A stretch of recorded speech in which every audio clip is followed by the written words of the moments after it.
സിന്ധു നദിയുടെ പോഷക നദിയായ തലം നദിയിൽ ഇപ്പോൾ മിന്നൽ പ്രളയമാണ് ഉണ്ടായിരിക്കുന്നത്. ഇതിനെ തുടർന്നുകൊണ്ടാണ് പാക് അധീന കാശ്മീർ വെള്ളപ്പൊക്കം ഉണ്ടായിരിക്കുന്നത്. ഇന്ത്യ മുന്നറിയിപ്പില്ലാതെ തലം നദിക്ക് കുറുകെ ഉറിയിൽ നിർമ്മിച്ചിട്ടുള്ള അണക്കെട്ട് തുറന്നുവിട്ടത് മൂലമാണ് മിന്നൽ പ്രളയം ഉണ്ടായതെന്നാണ് പാകിസ്ഥാൻ ഉയർത്തുന്ന പ്രധാന ആരോപണം. എന്നാൽ പാക് അധീന കാശ്മീരിലെ വിവിധ പ്രദേശങ്ങളിൽ ഇതിനോടകം തന്നെ വെള്ളം കയറി കഴിഞ്ഞു. പാക് മാധ്യമങ്ങളെല്ലാം തന്നെ ഇക്കാര്യങ്ങൾ റിപ്പോർട്ടും ചെയ്യുകയുണ്ടായി. തലം നദിയിലെ വെള്ളം ഉയർന്ന സാഹചര്യത്തെ തുടർന്ന് പാകിസ്ഥാനിലെ മുസാഫറാബാദിൽ അടിയന്തരാവസ്ഥ പ്രഖ്യാപിച്ചിട്ടുണ്ട്. അധികൃതരെ അറിയിക്കാതെ ഇന്ത്യ പെട്ടെന്ന് തലം നദിയിലേക്ക് വെള്ളം തുറന്നുവിട്ടതാണെന്ന് പാക് മാധ്യമങ്ങൾ റിപ്പോർട്ടും ചെയ്യുകയുണ്ടായി. മിന്നൽ വെള്ളപ്പൊക്കം ഉണ്ടായ സാഹചര്യത്തെ തുടർന്ന് ചിലയിടങ്ങളിൽ ജനങ്ങളെ മാറ്റിപ്പാർപ്പിക്കുകയും ചെയ്തു. കൂടാതെ നദീതീരത്ത് നിന്ന് മാറി താമസിക്കാൻ നിർദ്ദേശവും നൽകിയിട്ടുണ്ട്.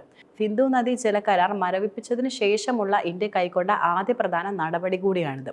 പാകിസ്ഥാനെതിരെ നയതന്ത്ര തലത്തിൽ ഇന്ത്യ കനത്ത തിരിച്ചടി തുടരുന്നതിനിടയിൽ കൂടിയാണ് ഉരി ഡാം തുറന്നുവിട്ടുള്ള നിർണായക നീക്കം ഉണ്ടായിരിക്കുന്നതെന്ന് പറയുവാൻ കഴിയും. സിന്ധു നദീജല കരാർ താൽക്കാലികമായി നിർത്തിവെക്കാനുള്ള തീരുമാനം നടപ്പിലാക്കുന്നതിനായി കേന്ദ്ര സർക്കാർ ഔദ്യോഗിക വിജ്ഞാപനം പുറപ്പെടുവിച്ചിരുന്നു. മാത്രമല്ല വ്യാഴാഴ്ച അത് പാകിസ്ഥാന് കൈമാറുകയും ചെയ്തു. കരാർ താൽക്കാലികമായി നിർത്തിവെച്ചിരിക്കുകയാണ്. സിന്ധു കമ്മീഷണർമാർ തമ്മിലുള്ള കൂടിക്കാഴ്ചകൾ, അതുപോലെ ഡേറ്റ പങ്കിടൽ, പുതിയ പദ്ധതികളുടെ മുൻകൂർ അറിയിപ്പ് എന്നിവയുൾപ്പെടെ എല്ലാ ഉടമ്പടി ബാധ്യതകളും ഫലപ്രദമായി താൽക്കാലികമായി നിർത്തിവെച്ചിരിക്കുകയാണെന്നും ഈ വിജ്ഞാപനത്തിൽ വ്യക്തമായി തന്നെ പറയുന്നുണ്ട്.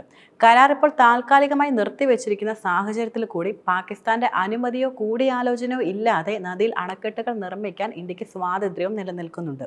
സിന്ധു നദീജല കരാർ താൽക്കാലികമായി നിർത്തിവെക്കാനുള്ള ഇന്ത്യയുടെ തീരുമാനം പാകിസ്ഥാൻ വ്യാഴാഴ്ച നിരസിക്കുന്ന നടപടിയായിരുന്നു കൈക്കൊണ്ടിരുന്നതും.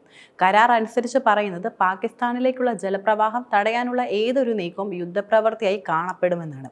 സിന്ധു നദീജല കരാർ ഇന്ത്യ താൽക്കാലികമായി നിർത്തിവെച്ചത് യഥാർത്ഥത്തിൽ പാകിസ്ഥാന്റെ കാർഷിക സമ്പദ് വ്യവസ്ഥയെ ഗുരുതരമായി തന്നെ ബാധിക്കും. കൂടാതെ സുപ്രധാനമായ ജലഡേറ്റ പങ്കിടലിനെ തടസ്സപ്പെടുത്തുമെന്നും അതുപോലെ പ്രധാന വിള സീസണുകളിൽ ജലപ്രവാഹം കുറയ്ക്കുമെന്നുള്ള അഭിപ്രായം വിദഗ്ധർ മുന്നോട്ട് വയ്ക്കുന്നുണ്ട്.